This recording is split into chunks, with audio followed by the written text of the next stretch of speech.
Λέων με ζυγός, αγάπες, φαντασμαγορικός συνδυασμός, καταπληκτική σχέση, το λιοντάρι αγαπάει το σύντροφό του μέσα από τον εαυτό του.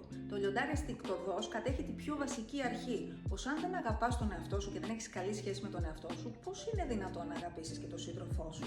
Οπότε σου λέει αγαπώ εσένα μέσω ημού, του ιδίου, ξέρετε και τι εγωισμό έχει το λιοντάρι.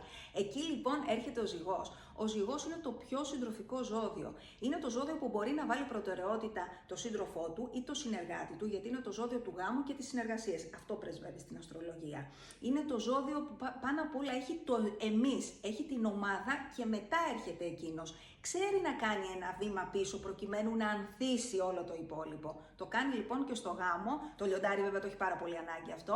Θέλει το χώρο του να μπει, να κτηνοβολήσει και να λάμψει. Όχι ότι οι ζυγοί δεν είναι εγωιτευτικοί, δεν είναι απαστράπτοντες. Όχι, προς Θεού. Ο ζυγός συμβολίζει